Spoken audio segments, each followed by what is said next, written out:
kind of, yeah, really spell it out that what Pasha essentially is. So, ladies and gentlemen, Assalamu alaikum and a very good afternoon. It's always a pleasure being at IDCN. I've visited multiple times, but it's always an honor to address the August Assembly of our industry leaders and especially our young boys and girls, the youth of Pakistan. Today at the 27th IDCN, I see that this time around the participation is not just as good, but I feel that it's bigger than before.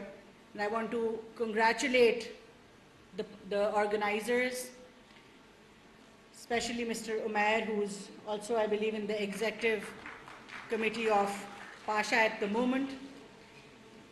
The way IDCN always brings together great minds, leadership, international representation, academia, youth, I think this is essentially what Pakistan needs. And actually, we all need to double down on this.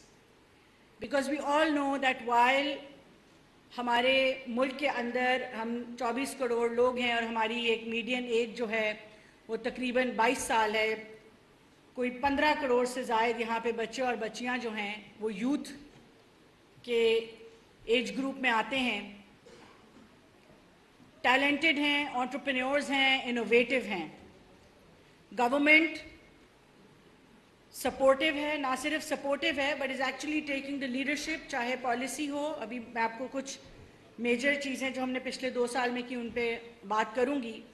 مگر honourable prime minister محمد شہباز شریف کی leadership میں چاہے policy ہو، چاہے public spending on youth who, take trainings ہوں، ہمارے start up eco system کو support کرنا ہو، enable کرنا ہو، انویسٹمنٹس کے لیے جو انوائرمنٹ ہے اس پہ کام کرنا ہو.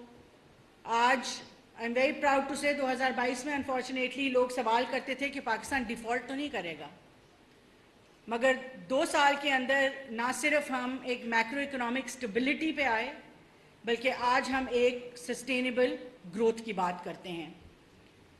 سو پرائم منسٹر صاحب کی لیڈرشپ میں جو ایک ڈیجیٹل نیشن پاکستان کا ویژن ہے، آپ تمام لوگ مل کے، اینڈ ایکچولی ناٹ جسٹ مل کے، آپ تمام لوگوں کی لیڈرشپ میں وہ ویژن جو ہے ریالٹی میں بدلتا ہوا نظر آتا ہے ہمیں. اور یہ ایونٹس، یہ gatherings, these are not just expos, یہ پلیٹ فارمز ہیں جہاں پہ ہم سب ملتے ہیں، ایک دوسرے سے بات کرتے ہیں، پارٹنرشپس فورج ہوتی ہیں. اینڈ موسٹ امپورٹنٹلی پاکستان کا جو ایک انٹرنیشنل امیج ہے وہ ایک کلیکٹیولی جو ہے وہ باہر جاتا ہے، اور ہم ایک شوکیس کرتے ہیں کہ کیسے پاکستان کے جب لوگ، عوام اکٹھی ہوتی ہے تو what amazing miracles come out of that. And this is what this gathering is about, and this is what all that we do is about. At the Ministry of IT and Telecom, we essentially ہمارے 2 major verticals ہیں. میں ہمیشہ کہتی ہوں ایک ہمارا out word looking ہے which is to support exports. And to support exports there are 2 core raw materials I would say.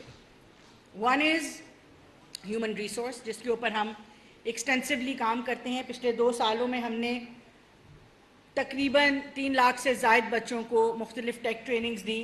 اس سال ہم only in this year انشاءاللہ ہم 750,000 یعنی کہ تقریباً 7.5 لاکھ لوگوں کو یا 8 لاکھ لوگوں کو ٹیک ٹریننگز مکمل کریں گے. اس کے ساتھ ساتھ جو دوسرا ایک بڑا کور ہمارا آئی ووڈ سے چیلنج ہے ایز اے کنٹری از پاکستان's branding, and that's the second thing that we are focused on. And یہاں پہ اس لیے ضروری ہے کیونکہ یہ ایونٹس جو ہیں وہ اس چیلنج کو ایڈریس کرتے ہیں. سو جو ہمارا ٹیک ڈیسٹینیشن پاکستان کا برانڈ ہے اس کو اس کے اندر انویسٹ کرنا. پچھلے 2 سالوں میں I think we took over 500 companies, startups, people, companies to different road shows across the world. ہمارے ساتھ Pakistan soft where export board is the main department looking after that, but then SIFC, Trade Development Authority of Pakistan, all of these come in support and the government collectively ensures کہ ہماری جو ہے وہ پاکستان کی branding بہترین طریقے سے ہو. What was different last year was کہ ہم نے بہت زیادہ فوکس کیا آؤٹ ڈور برانڈنگ پہ. تو آپ میں سے جو لوگ لنڈن ٹیک ویک پہ گئے انہوں نے بہترین آؤٹ ڈور برانڈنگ لنڈن ٹیکسیز کے اوپر، بل بورڈز کے اوپر دیکھی ہوگی، ڈبلن میں، ٹورانٹو میں، سعودی میں، ریاض میں، جائیٹیکس دبئی پہ. سو our core purpose is to essentially establish a brand of Pakistan. اور برانڈنگ کی، مارکیٹنگ کی آپ کو پتہ ہے کہ جتنی ریپیٹ ویزیبلٹی ہوتی ہے اتنا ٹرسٹ بلڈ ہوتا ہے. And the purpose of brand